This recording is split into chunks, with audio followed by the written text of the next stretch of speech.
Welcome to Tea Time with Talent Acquisition, the podcast aimed at fostering knowledge and sharing stories within the vibrant talent acquisition community. I'm your host, Eden, and for the next hour or so, I'm going to be joined by a returning guest of our show. In his first episode, he made a lasting impression, not just on me, but to everyone who tuned in to listen to his knowledge. He shared his brilliant journey of how he generated over 1 million impressions on social media without costing his company a single penny. All this drove organic traffic to both his personal brand and the career page of the organization for which he supports. Now, as we're recording this episode just 1 month into 2025, he's already broken the 1 million impression mark, setting a target for 12 million over the year simply by following the guidance he shared in the first episode. So if you haven't, I would highly recommend going back and listening to that. But this time, we're going to shift gears. We're going to dive deeper into the element of building our own personal brand and how this can be created to improve our own careers, open up opportunities, and be tailored towards a very specific audience that we are looking to engage with. So when you're ready, grab your favorite tea or coffee if you prefer, and join me in welcoming today's guest, Principal Talent Acquisition Partner, Sean Kennedy. So thanks so much for joining. Thanks, mate. Good to see you again. I love that, by the way. When we first had the first conversation, I was blown away, thinking 1 million in a year. That's insane. And then when we did the conversation the other day, and you was like, "Yeah, I've already broken 1 million." I'm like, "Shit, Yeah, that's a mega achievement."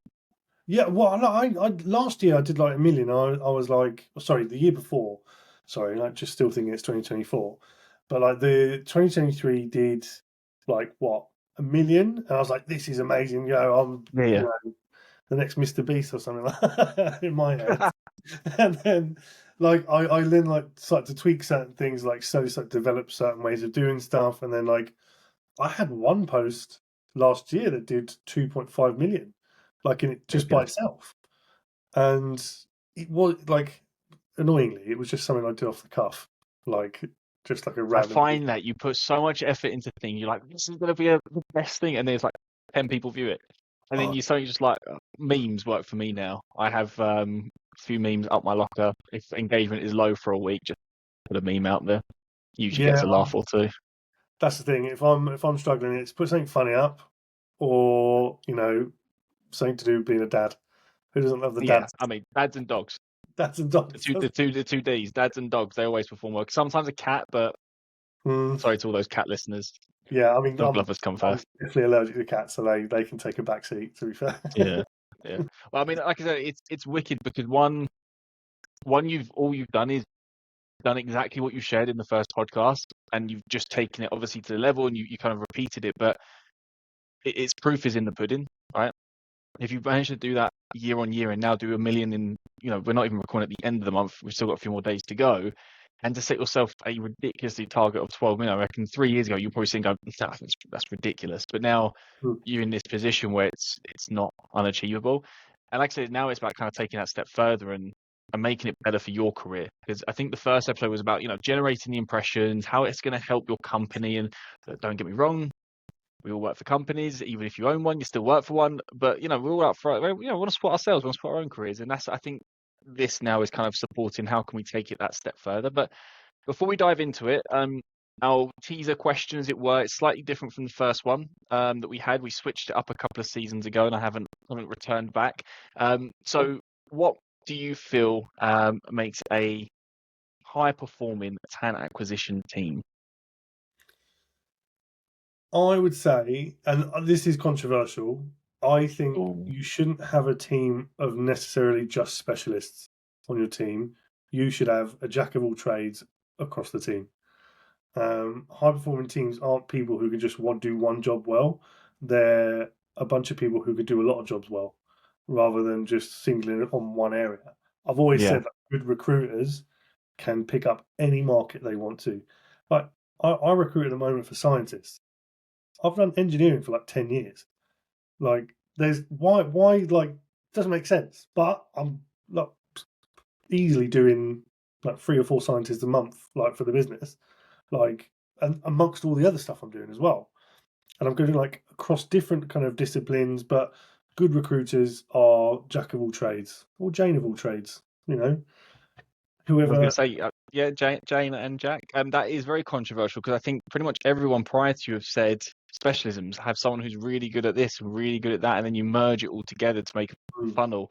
But I think the ideal world is that Sean is available to do that at all times, and Eden is available to do that at all times. But it doesn't work like that. Life gets in the way, and things happen. You have to kind of move around. So you're saying get somebody or get a team who can pick up different tasks equally well. Maybe not the best in the industry at doing that, but a good performer, and kind of create a well-rounded team. Yeah, so as an example, let's say we've got a project that lands on the team, like it's to do with candidate experience, and it's really niche to one specific area. Okay, we don't have anyone that does that though. So how's it going to work? And that does happen a lot within like HR functions internally. There's a project that comes up that there's no subject matter expert in, but there will always be a team of people who are able to, they know what it is, they've touched on it. If they get together and they work well as a high performing team, come together, decide who's going to take on what, and then launch that project, well, I think that's magic. Rather than just having one person, that their whole workload is just, that's their thing.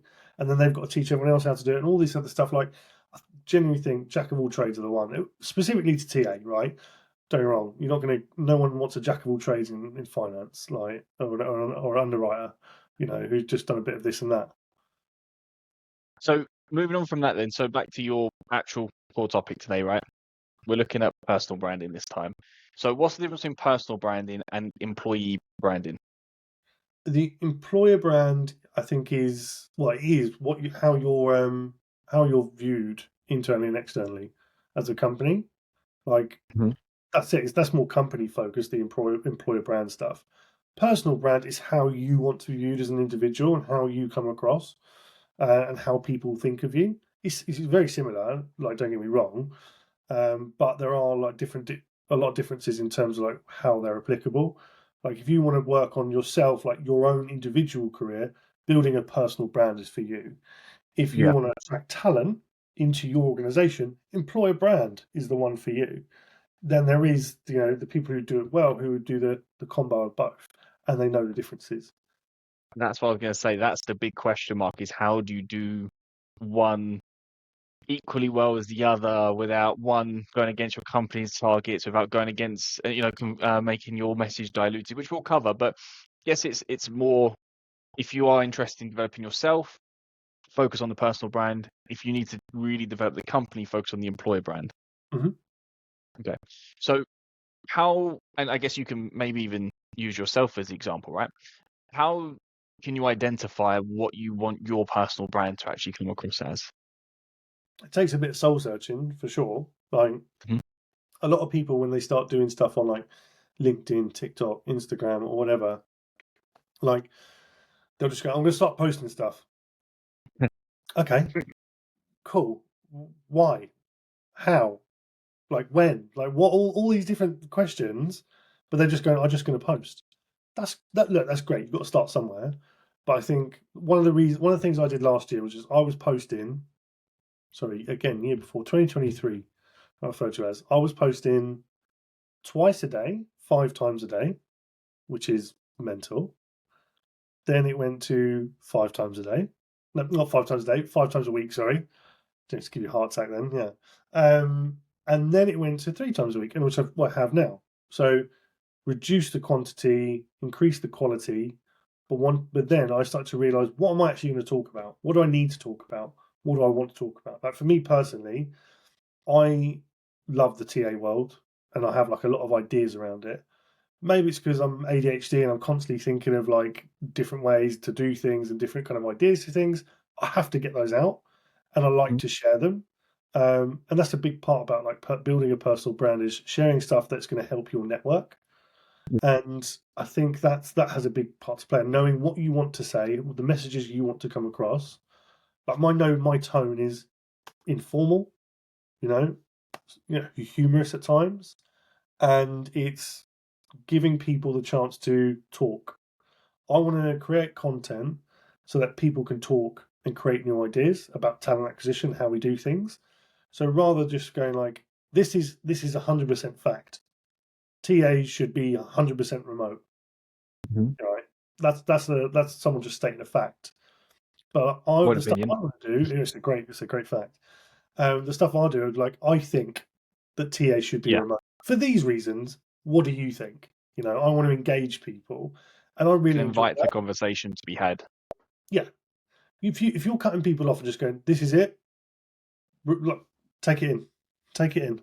Like, no, like, have a conversation with people about what they want to do, about what their thoughts are. So I think that's when the good stuff starts to come. Like, I've had feedback on some of my videos on some of the topics I've shared. I've then thought about, and it's genuinely like changed my mind on certain processes because they've made such a good point. I was like, this is fantastic, and it's stuff I've brought back into my world. And Mm. again, like, it's great, and I want to be known for doing something good or doing something great, and if Yeah. that means it's being known as Sean the TA guy, then so be it. That's why one of the reasons I put that as well is like, oh, have you seen that guy, Sean the TA guy, his videos? It's easy to refer to as Sean the TA guy rather than, oh, you see that bearded specky guy, he put up another video again. The one Don't that worry, we looks like don't call you that. Half-Life. The obviously the element of doing personal branding, though, I think it's one that everyone wants to do, and you hit the nail on the head. I find a lot of, and I also fell into this category for. So we've had Peritus now for 3 years, 4 years in July. That's gone so quick. Oh, But prior to Peritus, I try my vision on my market, my personal brand was always just become the go-to guy for JavaScript Berlin. yeah. And I got known as that, but then COVID hit and JavaScript wasn't needed as much, or and kind of this entire like identity of that I had, it just kind of went. And obviously, when I left my former company to start Peritus, I also had a period of time that I couldn't be known as that person either. So I had to kind of revamp mine, and the soul searching part I struggled with because I was like, okay, I have to go post this, post that, do this, do that, and I really struggled to try and get a grip on it. It was only Mhm. until about 2 years ago. So the first year I was just like posting left, right, and center, ham. But I understood the reason why I should focus, but I couldn't focus. So what was kind of, I guess, more the catalyst for you to say, okay, I need to go from twice a week for twice a day, 5 days a week to 5 to 3. What was kind of your thought process behind it? So I review. There's a lot of analytics behind all the stuff we do. So if you look at impressions, you look at likes, you look at. I do more video stuff now, so I look at like who's viewing my videos, how many times Mhm. over a certain period, and the same thing happened with like when I started posting. You'd post twice a day. The post in the morning would start to generate quite well, but then if you did like another one in the afternoon, it would kind of cut off the one in the morning. And Yeah. anyone who says they know the algorithm of how LinkedIn works is lying. No, I feel like they've changed in the last 2, 3 weeks as well. So Yeah, things that were performing well in December no longer don't perform as well in January. It's a bit peculiar. Even yeah. LinkedIn do not even understand their algorithms. Our account No. manager like no idea. I was speaking to Cool. the community managers at LinkedIn who were a real big help. And like one of the things I wanted to do was reach out to people who run the platform, can help me Yeah. advise me like what's going to land well, you know. And they're like, look, some people think this works that if you post on this time of day, I post on the same time every day only because it's scheduled. Like for Monday, Wednesday, Friday, I just go, oh, 8 o'clock, cool, done. But I know when it's going out. Um, but yeah, like there's no rhyme or reason to it. I think like some things are going to track well, some people are going to see it. But one of the things I will say is if you're interacting with other people, you are more likely to get your stuff seen more. So Mm. if you block out like 5-10 minutes, you can do it on your phone. Just see something you like it, comment on it, share your thoughts and ideas. LinkedIn's not TikTok. It's not Instagram where like you make all these like witty jokes on pages and stuff like that and like have a laugh with your mates. It's a professional platform where you can like you can be humorous and have a laugh and whatever. But like people are looking generally to share some ideas with one another. Like here's what I think. What do you think? And Yeah. I think it's fair. I think the comments that don't land well, just like great content, thumbs up. It's like, Love well, that's this. not that. Yeah. Love this. Shall we connect? No, we shouldn't connect. Bot times three that always comment on my posts and I have to delete you every time. Okay, so sorry, it's making me laugh now. I love this. So you wanted to be identified as Sean, the TA guy, right? So you understood how you wanted to do it. You fortunately you had a bit of data behind you to kind of understand the route you wanted to go. But we're going to use as our guinea pig for example, shall we? And Yeah. hopefully people can follow along. So you understood how you wanted to be presented. From there, how did you decide on the content you wanted to share? Because I think what generally blocks people is content and having enough ideas, or enough. Well, actually, it's kind of a double prong. There's enough ideas and enough time to implement those ideas. So how did you kind of say, okay, this is what I'm going to do. This is the type of things I'm going to put out to market. So I think you've got to experiment for sure. Like you've got to know what works for you, right? It's like food. I'm a big food lover, so like you've got to experiment with food to know what works for you, right? We know what you like. You can't just be eating chicken nuggets and chips for your whole life. You've got to try like all the different. Well, they are great though. I will say. Wow, fantastic. Yeah. But like you've got to see what works for you. So I did like video. I didn't know. So I started off like just like photos, writing like a few like words with it, and nothing too like majorly engaging. I just want to see like I really got suckered into like what people were telling me rather than doing my own research. Someone had said to me a couple of years ago, like 3 years ago, was like, just put a photo up. People love photos on LinkedIn now. And I was like, oh yeah, okay, I'll just do that then. And that was it. But then I started to look at other stuff, started to look at video, and then I realised that I must be a huge attention seeker, and I am, without Well, at least you recognise like yourself. Yeah, do you know what I mean? Like I'm fully aware of it, because I noticed the moment I think you're allowed to say it. yeah, proper attention seeker. It's probably daddy issues or something.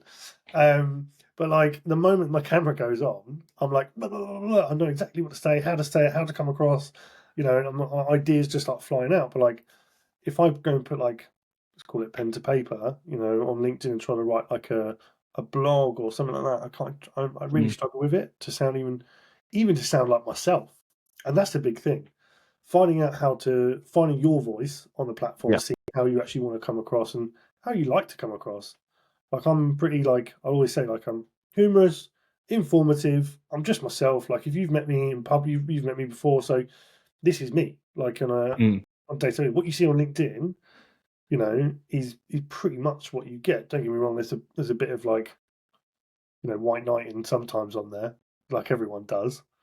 But Well, you're talking about people don't have their best ever quarter in recruitment every quarter going, or I mean, I thought that was just the standard these days. you mean that people don't feel honoured or privileged all the I am time? so privileged to announce that I am ...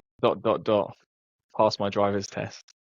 I find Honestly, when LinkedIn so people funny. do that, I immediately go. As soon as I see the word privilege or honoured, I'm away. I'm like, right, scroll Scroll past down. that.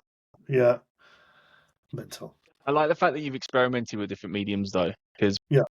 again, I'll take my own journey on this. I love writing, best. I like writing more than video. And I spent a long time just sitting there going, I'm just going to do writing. People would want that. People like it. Just actually, that was my own self saying, you like it, you can just keep doing it. And they did perform well. But then obviously the videos performed better. So you have to kind of force yourself a little bit more to do it. Now I enjoy videos more. But now there's like, you got different blends. I can do like a background video with text over top, or I can do a video of just me talking, or podcasts that go up. There's different ways to get the same message across. And then that also comes into, as you say, finding your voice. What do you enjoy, and how does the audience respond? The only thing I don't like, and this isn't a you or me thing, this is a LinkedIn social media thing. Everyone's trying to compete with TikTok.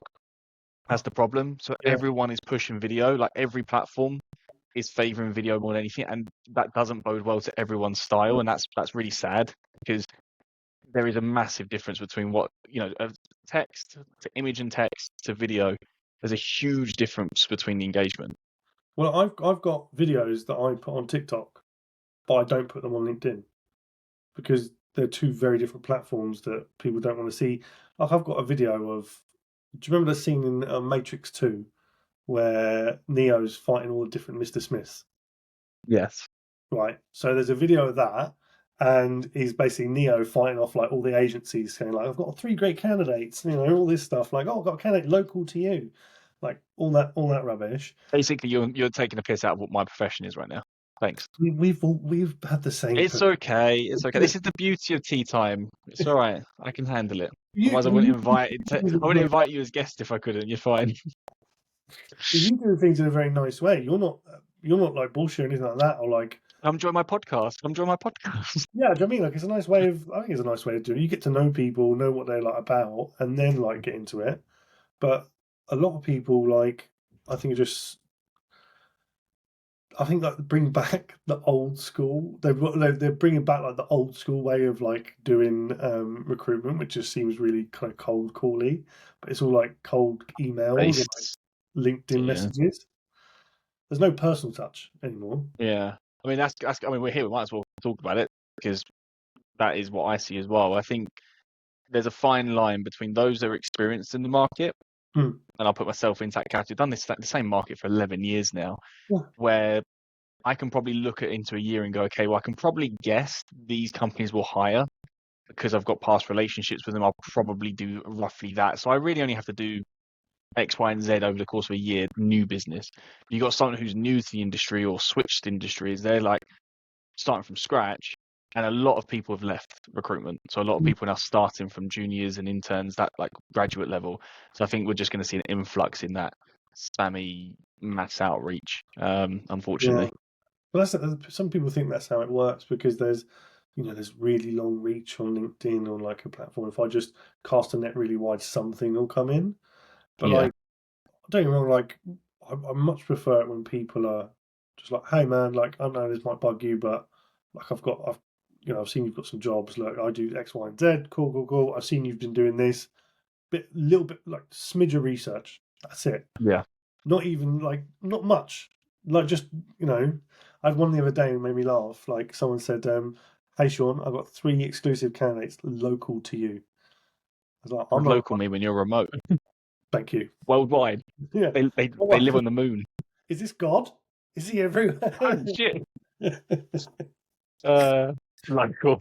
All right. Well, all right. Back to it because we've just had to flash recruitment for a second. So you've identified my voice is this. I'm Sean, a TA guy. I've understood. You've looked at the metrics. You've tried different platforms. You started to work out what works for you, right? And I think most people listening probably fall into the category of either they know the voice, they're in the content phase, or they don't know the voice. That's probably where most people, I would imagine, if they clicked on this and they've tried to, they've seen the title of it, they're probably into those categories. Yep. Now, if they're listening still 23 minutes in, thank you if you are, because a lot of this is just me and Sean laughing. What's the actual benefit to doing any of this for our actual career? Why would we even want to invest the time here to find our voice, to create the content? What's the meat to all of this? Well, so I'll give an example. I'll give a personal example. I'm based in the UK, obviously. Well, if you're listening from elsewhere, you might not know I'm in the UK, but I'm based near a town called Reading, and I'm remote. I'm by myself. I work for a Canadian company, and they do not see me personally in office. I'm the HR function or TA team is typically a function that only deals with hiring managers at the time. So typically, I'm not dealing with the CEO. I'm not dealing with our COO. I'm not dealing with decision makers, the VPs of talent, all these people who are going to decide what my career is. And one way I can make sure they know who I am and that I'm reputable in this area is to demonstrate that on LinkedIn. It has a reach. There are over 1 billion users on LinkedIn. I can guarantee you every single person I work with has a LinkedIn account. Now, how I want to be viewed, I can decide that, and I can put that across to people I don't see on a daily basis, but I can put what the things I want. They don't see all the bad stuff. All they're seeing is all the good stuff I want them to see. So it's one of those things that you can help yourself by kind of creating the view you want with people. Don't get me wrong, there are certain instances where you can meet up and stuff, but it does give you that kind of first edge into it. Like I had some of our stakeholders, but hey, look, I've seen some of your content on LinkedIn. That's great. Let's chat sometime. I'm like, cool. When would I ever have had that opportunity previously to like rub shoulders with people in the C-suite or any other level, VPs and above? It's brilliant, and it really So does it's giving you a voice internally to your company to say, look, hey, I'm here. I am part of a function, but this is who I am, and this is what I'm doing for your business. yeah. It works but bothfold. Like when I go out now, let's say for example, like, touch wood, I'm never out of a job, right? I love where I work, love what I'm doing, but if I'm ever out of a job, I want it to be known who I am and what I can do. So Yeah. if I'm like, we've seen that in the last 2 years, the TA market has just taken an absolute beating from Thanks. like, Yeah. mental. Just taken an absolute beating from like layoffs, redundancies, whatever you want to call them, wherever you are in the world. But it's just been horrible. And the first people to go in those instances are the people in TA. Now, I've got mates who have been laid off and they said, I'm just going to apply to loads of roles and, hope for the best. And, cool. Do you know what? 3 or 4 years ago, that would have been a fine strategy. What? Yeah, do it. But now you've got hundreds, thousands of TA people looking for work on the market at the moment. One of my mates got laid off. He was looking for work for 6 to 8 months. Yes. 6 to 8 months. When so many people are hiring because there's so much noise. You look at any job now, or if you want some instant likes, by the way, post you're looking for a TA person. They'll get you like 1,000 likes, all the impressions you want, just by posting that one thing because TA is so Highly busy. recommend don't do that for likes and impressions. Yeah, But please I get, do I do not condone that one, but I get what you mean. But that is the unfortunate thing, is that the industry is absolutely rocked. Yeah. And you're not the only one I see. You're the one I see repetitively because I do engage with your content myself. But I do see a lot more people now taking a bit more of a proactive approach, especially when they're already employed. And I'm seeing it more and more because I feel like people are future-proofing themselves a little bit more now to say, okay, I don't know what's going to necessarily happen. Nothing's been there's nothing say that something's going to happen, but you don't know what's around the corner all the time. I'm ready in case it is. Whereas 2 years ago, it was complete shock to people's systems, and then they've had to dive straight into job search, and trying to do job search and branding simultaneously is an absolute mindfuck. Let's be honest. Yeah. So I feel like it's a good opportunity, I guess, from your side to say whatever happens with the current team, and you say you're happy and that's cool, but whatever happens, you're still in a position where you can hopefully utilize what you're doing as a foot into another company quickly. Yeah. And it also gives you, if there's an area that you're not particularly doing in your job right now, but it's an area you're passionate about and you talk about, someone could pick you up for, let's say, for example, I want a new role now. I would hope that someone would approach me or reach out to me about an employer brand recruitment marketing kind of job. Because that's like, Do they? I mean, I have to ask the question. Do you get opportunities coming your way? I've had a couple, like, don't get me wrong, I've had people reach out and say, like, not like mega, I've had more actually in the past month than I have had like most of last year, to be honest with you. But yeah, people do reach out and they're like, look, do you want to just chat? Let me know how things are for you right now.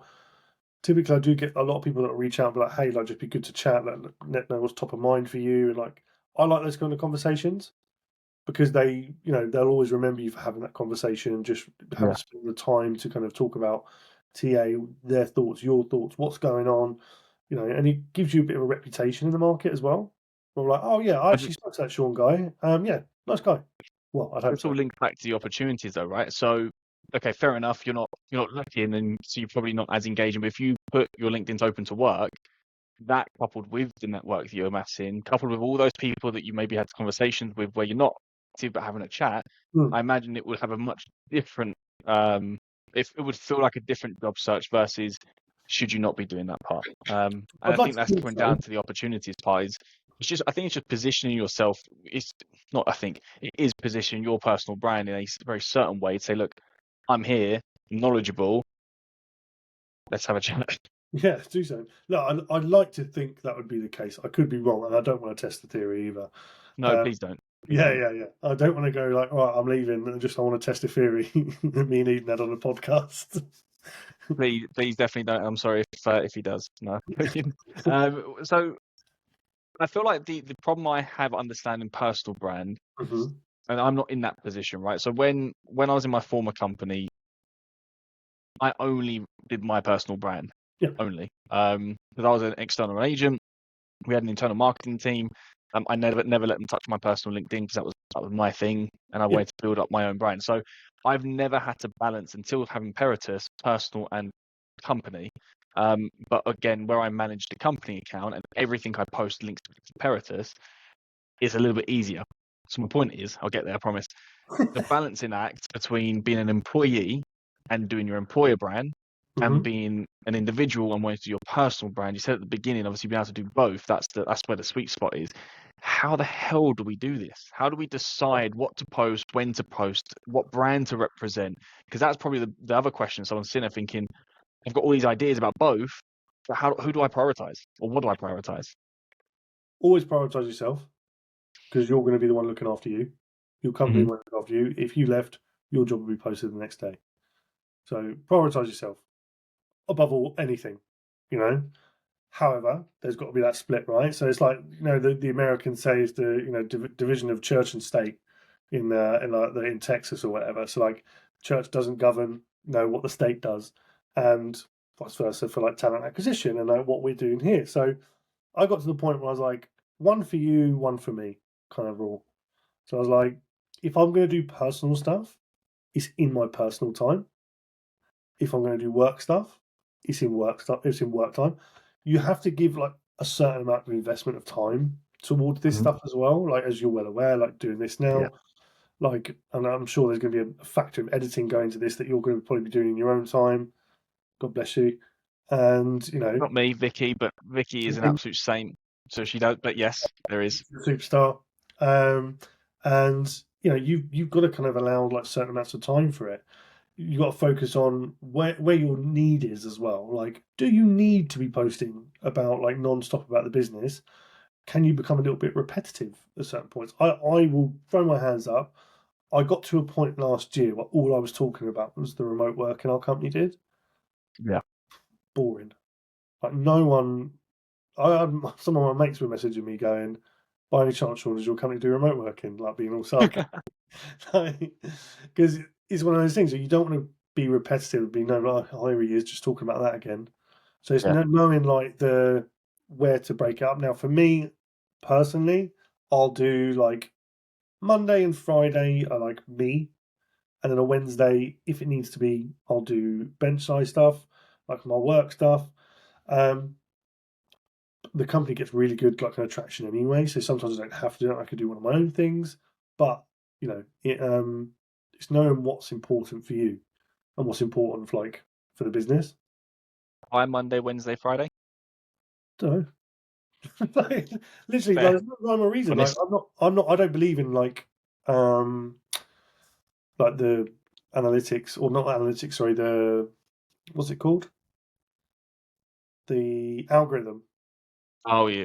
Yeah, no one can predict the algorithm unless you're a developer that works for LinkedIn. Probably the best person that would be able to deal with it. If So anyone just by chance does have a friend at LinkedIn that's a developer that works on the algorithm, holler at your boy. yeah, let us know. So I kind of just really do it off how I want it, really. Like Monday, Wednesday, Yeah. Friday for me is, it feels right. I'm out there enough, but not too much, and it builds I up do. I can see that. So I do. What do? I definitely always post Tuesday. Tuesday's tea time talent acquisition day. So good. without a shadow of a doubt, every Tuesday that goes out, and every Thursday blogs go out on the website. So I always tag them. And then Monday, Wednesday, Friday, like the in between days, if I want to post something, I will. Yeah. And I always try to leave Friday for like something that's either educational or humorous, depending on what I'm feeling that day. If it's been a good day, humorous. If it's been a bad day, education. Yeah, I mean, I like that. Friday funnies, right? That's always people want to see that stuff on a Friday, and you got to know what people are actually interested in looking at as well. People aren't going to constantly want to see all of the time stuff about your company. Like, people want to buy from like personalities. So Mm. I'm not sure if I was saying this to you, like, but Nike, as an example, release a new golf shirt. They don't just post up, "We've got a new golf shirt." They used to have Tiger Woods wearing it, and that was the personal brand, employer brand kind of mixture of both. He was a golfer that played golf very well, still does, right? but also the company were getting their benefit of it by him wearing a Nike t-shirt. And it Mm. was like that kind of mixture of the two kind of worlds colliding. So yeah, I think it's just finding your balance of what works well. Like it doesn't work the same for everyone. And yeah. Sorry, I can't. I don't know if you can hear that drill in the background. I could definitely hear that drill in the background. That's Good good. timing. Good Yeah, timing. great timing. I think the other part as well, obviously, schedule structure is one part. I think that does help people. It's certainly helped me. It's always the same time. It's always booked in for 12 o'clock, whatever day. And if I act on that piece of information at that time, then it will go out at 12 o'clock. And again, it's purely just because I'm there, I'm doing it. Yeah, I think having that structure works. So for you, it's not necessarily because the other part is like conflicting messages, maybe like you're trying to target a certain group of people yeah. and your company's trying to target a certain group of people, Hmm. but they don't always necessarily meet. So then Yeah. what happens at that point? So you want to divvy up I guess, who you're adding to your network as well, like who you want to see certain things. So each week, like you get 100 ads on LinkedIn per week, right? So Yeah. half of those are for me, half of those are for my company. So I guess it's giving building those like two different settings or like networks up, right? Mhm. Having a people first mentality. This is what something I talk about quite a lot, which is like knowing what people want to see and putting people first. People don't want to know, you know, all about the company. You want to know how it's going to impact them, you Yeah. know. So rather you tell certain stories to impact people. Now, the stuff I tell in the talent side of things is all about, how people can make decisions and how people can talk about TA. Like as I said to you, I want people to talk about certain things in any of my posts and make it engaging. So it becomes you've got to find a way for what it takes a while basically to find that like Yeah. nice little happy medium, let's say. But it doesn't come with like just like on day one. It's a load of consistency behind it. I've seen it like I've had weeks where like stuff has flopped, been rubbish, and then like I've had weeks where it's great, and people are loving the stuff that comes out. But that consistency side of things is where it needs to happen. You've got to consistently review what you're doing, what's working, what's not working. Think about what people want to see and what type of people. So if I spend half my week speaking about TA and the other half talking about my company, then happy days. I know that I've found that happy medium Yeah. from my perspective anyway. But like I say, like in another 3 months' time, when I do like a big review of all the stuff I've been doing, my mindset could completely change, and I could be like, okay, right, I need to mix things up. I need to change what I'm doing, and hopefully, I'm still on good track by then. But we'll see. Please be, because otherwise this whole episode is the actions don't work. No, I'm Yeah, joking. I really like the fact it's 50-50. It's just clean cut. yeah, 50% of your time is spent to you, 50% towards your business, half your connections are to you, half the connections to the business, and the post 1-1. It's a really simple way of saying personal brand, employee brand. I guess for those who are maybe starting that process of building out brand of anything, you know, they might lean more towards one, maybe more towards the employee. It's easier segue in. They've maybe got some content to go. Obviously, for yourself, that's where you did a lot to begin with, and then over time developed. I guess there's no right or wrong way to do it, but I really like your method of saying it's 1-1. It's just a nice, easy outlook and saying where do you divide your time? Because that would be my concern: is how do I create messages that are two wildly different people. And that's, to be honest, take a look at external recruitment. That is literally that. I have to create content for clients and content for candidates. And there's two different buying signals, yep, two different processes, two different interests. So what I actually did, I stopped going towards candidates. Rarely do I post anything that's relevant towards a candidate, because in my mind, I'm there to help educate companies, and that's where I position my brand of the podcast, the one pages. The only thing that actually goes up for candidates are blogs, and they get read well, but finding candidates isn't necessarily the problem when you've got a good enough network. It's getting good customers that want to work with you. That's my problem I'm trying to solve. yeah. Just my I thought will process. say as well though, when you're first starting out doing it, I think it's not a bad choice to like look at one of the areas, right? So you got, let's say, for example, myself, TA, and where I work. If Yeah. I'm starting out and I'm like, and one of the biggest issues people have is like, what do I post? Yeah. The easiest way to do it is to just go, oh, what's my company doing first? I'll do that first, build myself up doing all that stuff, and then I'll be like reintroduce myself as like the artist formerly known as Prince or something like that, you know, and just like start doing your own stuff. So I did a lot of like consistently only bench side focused stuff, completely right. And then the moment I started doing more of my own stuff about being authentic and like being, I'm Sean, this is what I love to talk about. Here it is. That's when stuff started to go really well. And that's what I think one of the people forget is like, be yourself. Don't try and be, everyone's fan or everyone's cup of tea, because it's not going to See? work. Tea, yeah, Tea time. tea time. And Plug. yeah, love that.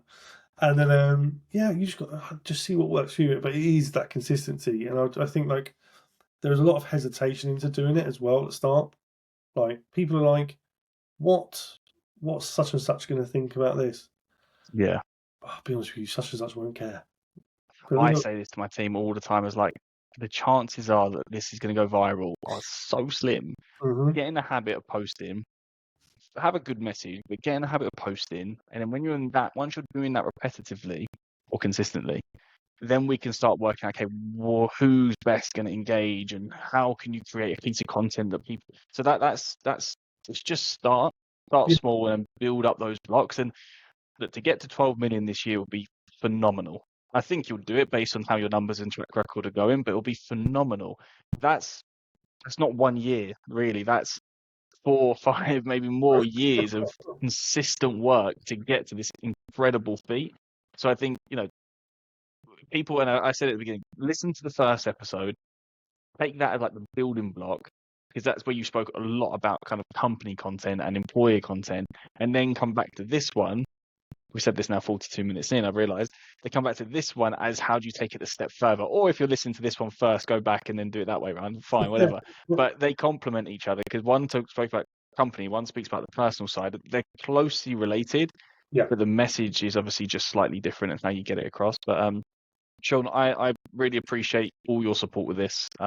Sharing your ideas, being someone that I can bounce ideas off, and I always recommend people come and speak to you for the marketing side. I think it's brilliant what you're doing. So if someone does want to pick this up further, they want to say hello, pick your brain, where can they find you? They can find me on LinkedIn. Search Sean the TA guy, that'll come up. And yeah, feel free to have me on LinkedIn. You want to chat about TA? Any ideas you think are top of mind for you? I'm always happy to have a chat. Thank you so much for taking the time. Have a good day. Thanks for having me, mate. Cheers. Bye.